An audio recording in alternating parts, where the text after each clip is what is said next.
Alright everyone, welcome to part 17 of The Outer Worlds. We've just got to figure out how to get onto this computer, because my hack skill was not high enough. And then after that, we'll continue on with the main quests. That looks to be what I need.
So then I told him, "Oh, ha ha ha, that tickles." Captain, as it appears we may soon be embarking for a maximum security prison planet, I believe the crew would like to speak with you to, as you humans put it, air some concerns.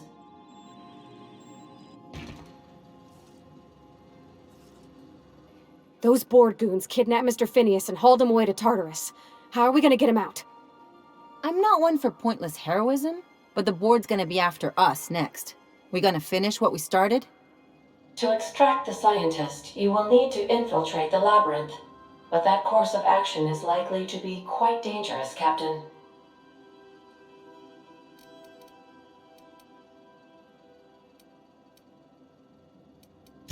I am programmed to warn you whenever you exhibit inclinations toward risky behavior.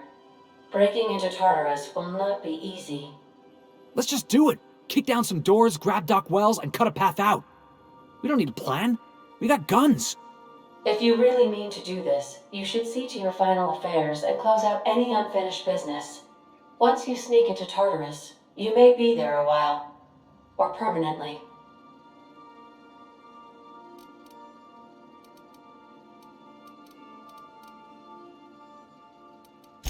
If we don't make it, at least it'll be a great story. Got my trusty tossball stick, got my ass-kicking boots.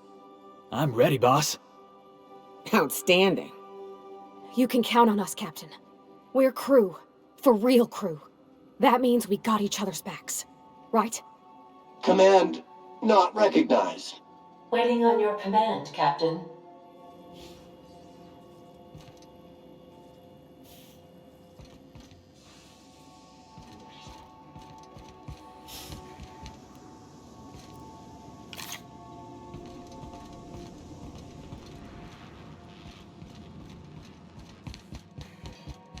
Want to be a brand new you? Try out our respecification machine.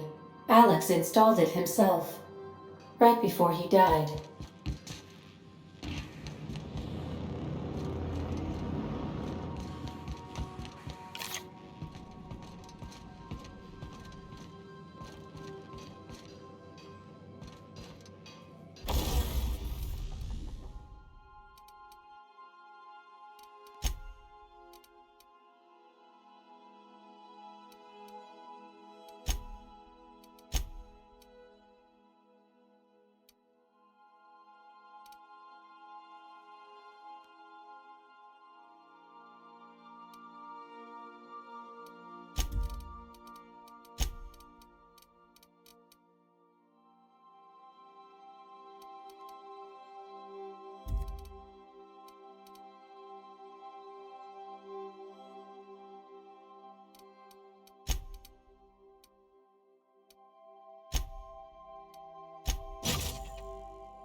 I am pleased to inform you that we have arrived at the labyrinth. Please be advised that the punishment for trespassing is execution. Please be advised that electrical storms on the surface of Tartarus make departure impossible at this time. Oh, speak of the devil. Captain, I am receiving a transmission from the prison's docking authority now.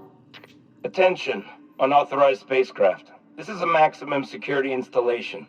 Your presence here is an explicit violation of UDL corporate policy.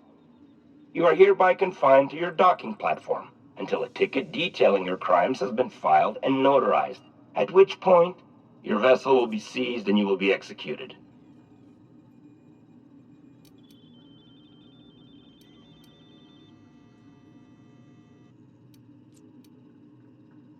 Your ship is not permitted to leave until you remit payment for your fines and submit yourself to execution.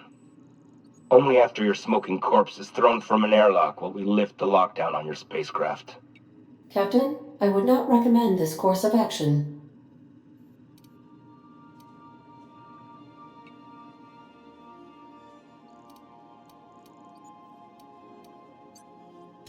Protocol is important, ma'am. The sentencing of one crime does not preclude the sentencing of another, technically speaking. Tartarus Docking Authority signing up. Hang on. Looks like you're gonna have company at the execution. Another ship just pulled into your dock. Wait, is that from the Groundbreaker? What the? Pay no mind to that, just have a pleasant day. Transmission terminated. How can I be of assistance?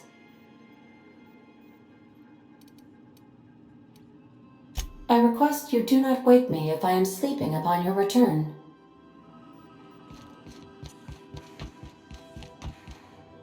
Take someone to watch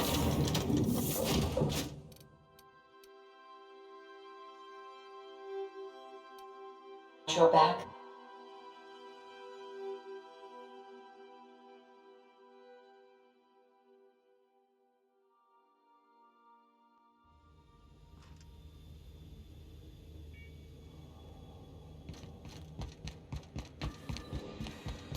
The captain did right by us What was once. that? Now it's our turn. The board will never own Groundbreaker. Not while I breathe. Push on, Mardat. What's that noise? Don't mess with us. Somebody. Make them regret it. That's the last of them.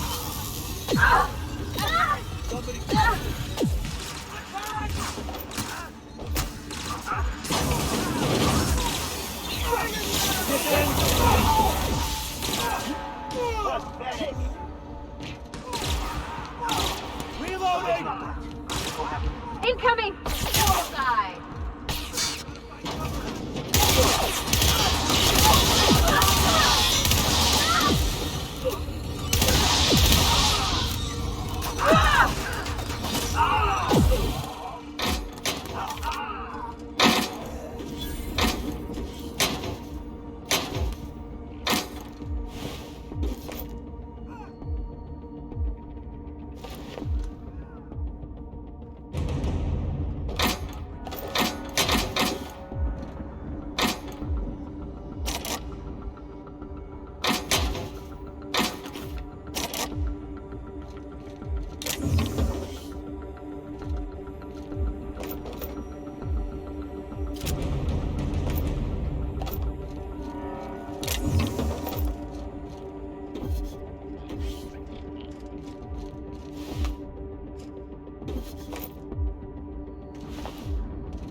Used as a prison head for bars when it's got a storm like that guarding the gates.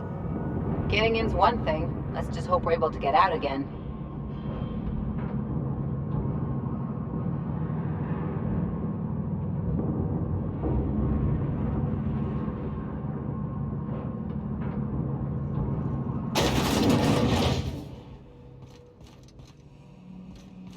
Let's look around. There's gotta be a few ways through here.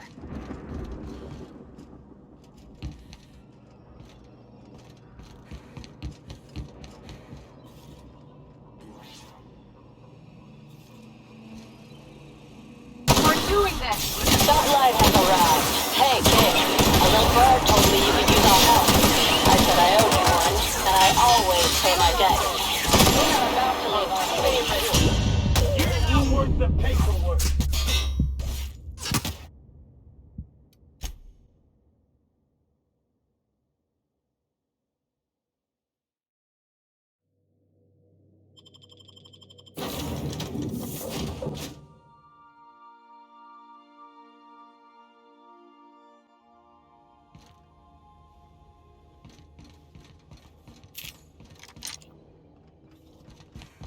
The captain did What? right by Oh, us is that once.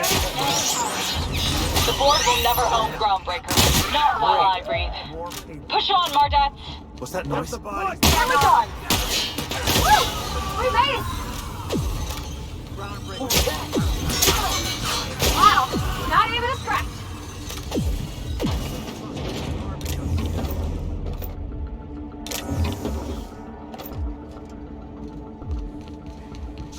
Incoming!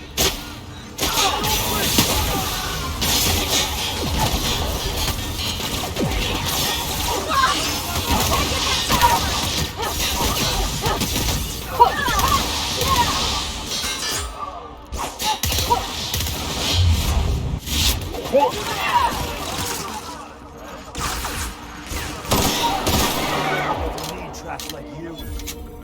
Wasting my time.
Sure never planned on seeing the inside of this place. This might be the loneliest place in the whole system.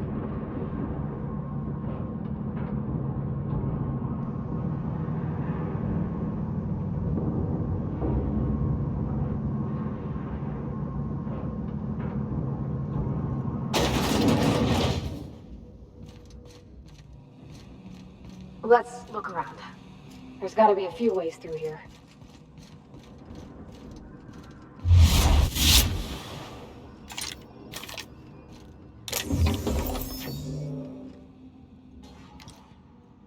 Okay. Here we go!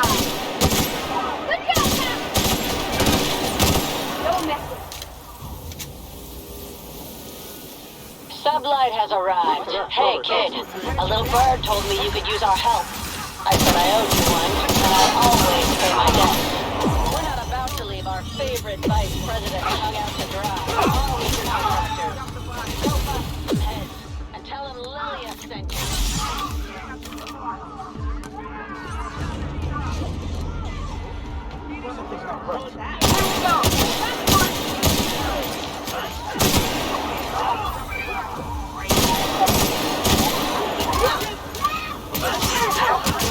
I got another fighting me.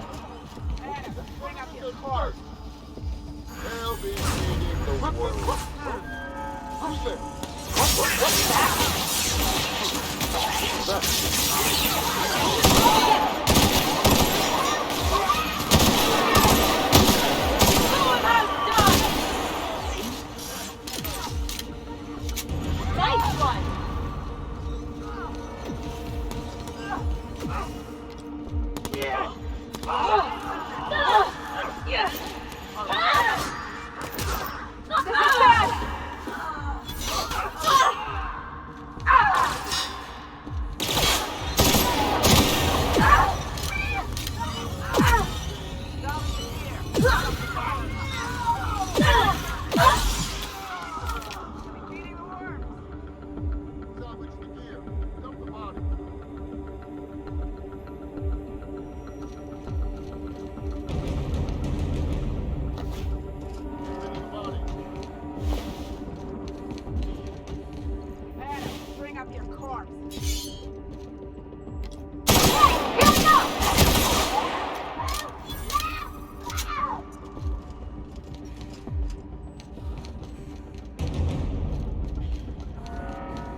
Get in there, troops. For Monarch. For Halcyon.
No prisoners!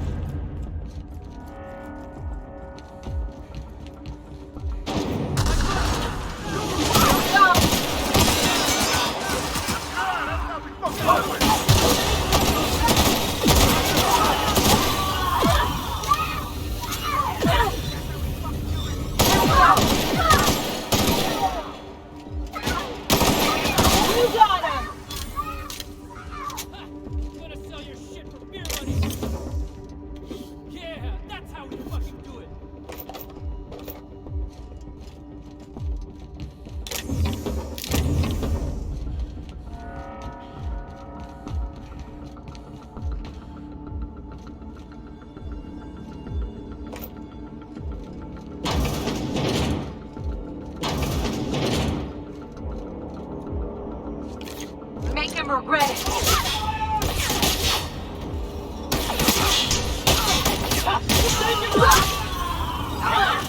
That does it. Time for a drink.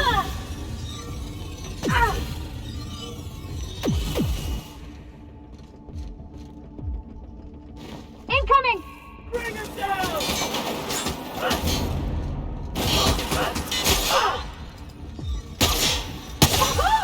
Nice work! I'm ready for this! One down!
No prisoners!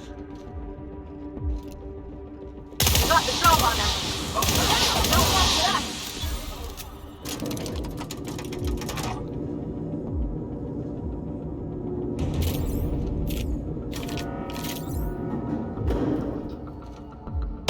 Now we gotta pass that armor!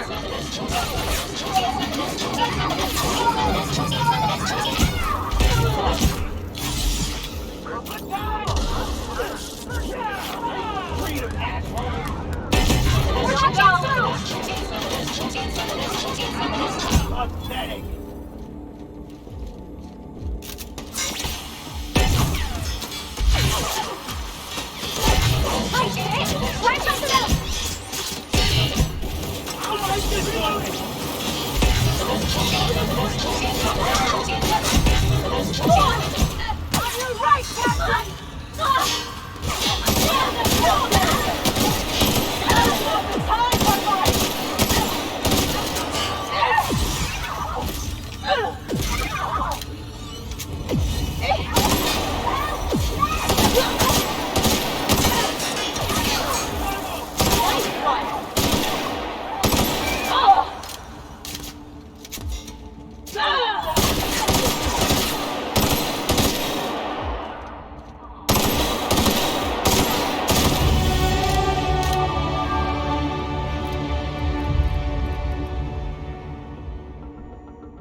Guess this is it, huh? Whatever comes of this, I'm just real glad to know you all.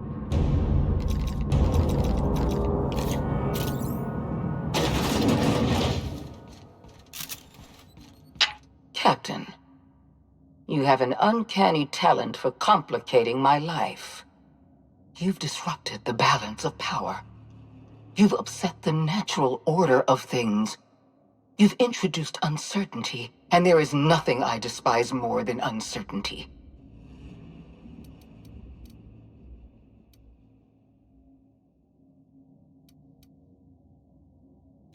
Do you imagine you're leading some grand revolutionary army? Those barbarians from Monarch are running wild in my prison. I suppose I have you to thank for this indignity. You're nothing but a rabble-rouser. I'm going to put an end to your little rebellion, and then I'm going to have you and your associates arrested.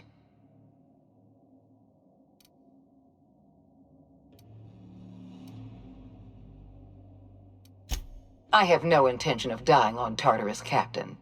Not when there's so much work left to do.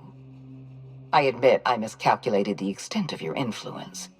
The board's plan never accounted for you. This is a mistake I intend to correct. I have Dr. Wells in my custody. Once I've secured his cooperation, I can move forward with the program. I can repair the damage you've done. I can set things right.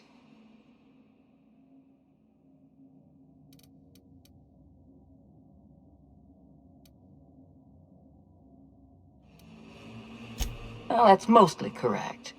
You're not leaving here at all. I take no pleasure in this, you know. I simply have no other option. Leaving you alive is too great a risk. Goodbye, Captain.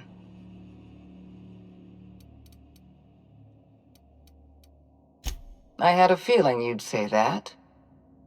This prison is equipped with an automechanical warden. I've had it programmed to eliminate you on sight and rinse your remains down a drain. And don't worry, I will inform Dr. Wells that you died heroically or something.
Why won't you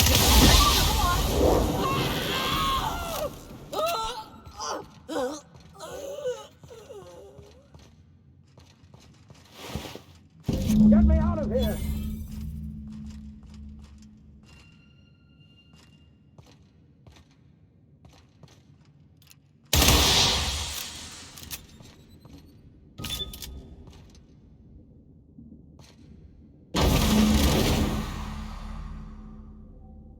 You're here. You made it. I can hardly believe my eyes. You didn't have to do this, you know. Risk your life just to save mine.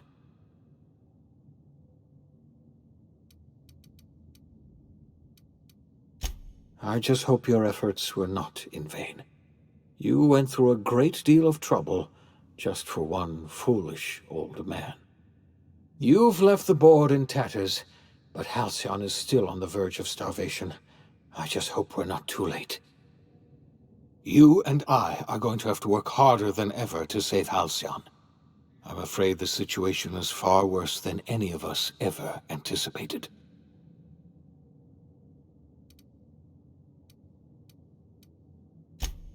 I wish I could be as optimistic as you, but we have a serious problem on our hands. Earth has gone dark. We haven't received a single message in 3 years. There's been no communication, no signals, nothing. 2 years ago, the Earth's Directorate's frigate disappeared on their way back to Earth. We don't know what they discovered when they arrived, or if they arrived at all. They haven't exactly been hands-on around here anyway. So there's one less rubber stamp to worry about. Earth is humanity's home planet, Miss Fenhill. The psychological effects of losing our original home will be devastating. You mean we're all alone out here? Really alone? I'm afraid so, Miss Holcomb. Halcyon is the only home we have left. Returning to Earth is no longer an option. Earth isn't going to help us. No one's going to help us now. We're alone out here, and I don't know if we're going to survive. I had hoped your fellow colonists might hold the key to saving Halcyon, but I don't have nearly enough chemicals to revive them all. I'll do what I can. I just hope it's not too late. It's time I return to my lab. I'll try to save as many of the Hope's colonists as I can. You're under no obligation to help me. You've done enough already.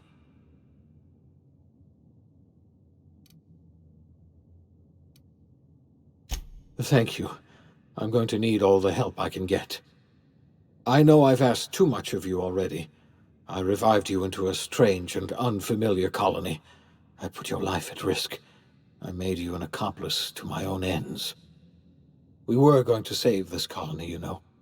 That's what I told myself when I pulled you from the Hope. You and I were going to set everything right. Now, I don't know what to think. Earth is gone, and we're going to need a miracle to survive another generation. I always suspected Halcyon might collapse one day. I just thought we would have more time.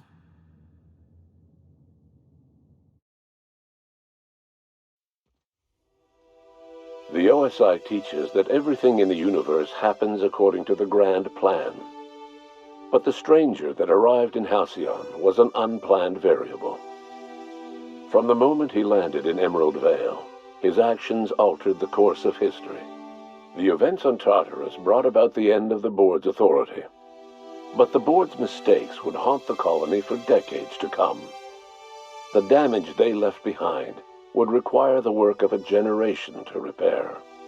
Dr. Phineas Wells began reviving a handful of the Hope's colonists. Engineers, scientists, technicians, and intellectuals. They were among the brightest minds the Earth had ever sent out into the stars. The Hope scientists and engineers woke up in a colony descending headlong into total collapse. With no way to return to Earth, they had no choice but to band together and devote themselves to the cause of saving Halcyon. The people of Halcyon were nothing if not hardy. In the absence of the Board's authority, many of the colony's settlements banded together with a single purpose in mind: survival. Life was especially hard in the years to come. Some towns dissolved by attrition and starvation, but most of them found a way to carry on. In the years to come, Halcyon was forced to reckon with its newfound freedom. The Board was gone, and for better or worse, the colony was responsible for its own destiny. As the colony struggled to survive, the inspirational story of the Iconoclasts spread like wildfire, and Graham was able to bring many of the smaller Terra-2 townships into the fold. However, his zealous obsession with spreading the word blinded him to the needs of a growing organization, and the movement was unsustainable at scale. The Iconoclast way seemed to work best, and ultimately petered out on Monarch. Bolstered by her status as savior of humanity, Lilia Hagen ushered Sublight Salvage to a new golden age. Her company grew bolder and more transparent over time, muddying the line between lawful and criminal for the entire colony. The Sublight family would thrive for years to come. Adelaide McDevitt replaced Reed Thompson as the leader of Edgewater. She and her followers transformed Edgewater in their image. Anyone loyal to Reed was pressured into leaving town, and those who stayed behind adapted to her way of life. Adelaide transformed the old cannery into a new garden. The nearby Edgewater Cemetery provided a convenient source of fertilizer. As for Reed Thompson, it was said that he lasted exactly 2 days outside the walls of Edgewater. Years later, a marauder was found in possession of his hat. Under the leadership of Junlei Tennyson, the Groundbreaker held firm against corporate influence. The ship's mechanical stability gave Junlei the time to educate a promising generation of engineers, schooled in her family's traditions. The future of the Groundbreaker looks promising. The rediscovery of the Hope and the abandonment of the Lifetime Employment Program forced Byzantium to come to terms with some uncomfortable realities about the state of Halcyon. While Byzantines were reluctant to surrender the luxuries they'd grown accustomed to, the Board's diminished authority gave them little choice in the matter. Nearly everyone had to learn to make do with less. Some even had to get jobs. It was a dark time indeed. Your influence shifted Ellie's perspective. She finally admitted, albeit grudgingly, that she just might need other people. Sometimes. With a steady income from the life insurance payouts, she was finally able to afford a ship of her own. She hired a small crew and flew supply missions to communities on the fringe. Some of them were even legal. Life in Halcyon was sobering for Felix Millstone. The grand revolution he dreamed of never came. There was no great awakening for the colony, no celebrations in the streets. There was only the hard, desperate work of trying to repair a broken colony. Felix never had a head for numbers, but if there was labor to be done, he was there to help. Eventually, Felix realized that the work of a revolution was done with 2 hands. Once the matter with the Hope colonists was resolved, Junlei bashfully asked Parvati if she'd like to join her permanently on the Groundbreaker. And Parvati enthusiastically, if somewhat awkwardly, agreed. The stories of her adventures spread across the colony, and Parvati soon found herself the center of attention.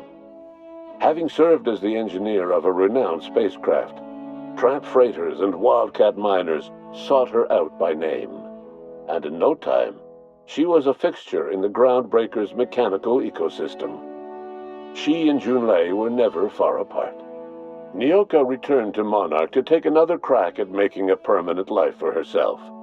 She formed the Charon Group, a mercenary outfit of ragtag survivalists and wilderness experts. Anyone in need of a guide, or just looking to throw back a beer and swap stories, could find her camping on the trail, or clearing an infestation. The SAM unit that accompanied you spread awareness of the product line's superior sanitation and maintenance capabilities across what was left of the colony. This led to a boost in SAM unit sales. Did you know that SAM units are the longest-lasting, toughest-acting cleaning solution in Halcyon? Minister Clark was released from house arrest, and his contact with you gave him a sense of renewed purpose and vigor. Once it became clear that no help would be coming from Earth, he threw his considerable efforts and talents into helping Halcyon manage the crisis before it. As for Dr. Phineas Wells, he spent his remaining years in his orbital lab. He was never able to come to terms with his own past, troubled by the decision of placing all his faith in the first colonist he ever revived, the infamous Captain of the Unreliable. The revival project yielded mixed results. Phineas, weighed down by limited support and his own guilt, struggled to revive more than a handful of scientists and engineers. They made a heroic effort to solve the colony's problems, but with small numbers and facing long odds, their solutions never caught on. Only a few of the Hope's colonists were successfully revived. Wells died before he could see the fruits of his labor. He passed away a haunted man, crushed by the guilt of his failures. Small, petty factions squabble over what remains of the colony. Every attempt to reach out to Halcyon's neighbors is met with silence. And what about you, the unplanned variable in the history of Halcyon? Long after Wells passed away, you carried on his work with more energy, determination, and brilliance than he could ever muster. The years that followed were hard, but Halcyon survived by the efforts of the Hope's most promising colonists, the greatest of which was you.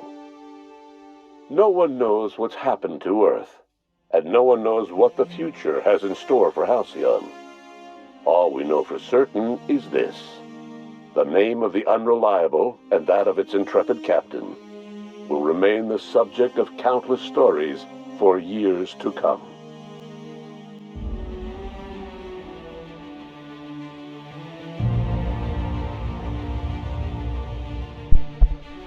Alright, you guys. It looks like that concludes The Outer Worlds. I hope you've enjoyed as much as I have. There's definitely a lot of different paths I could see that game going, different endings. Might be worth a replay one of these days. But for now, I'll catch you in the next one. Thanks very much for sticking with me.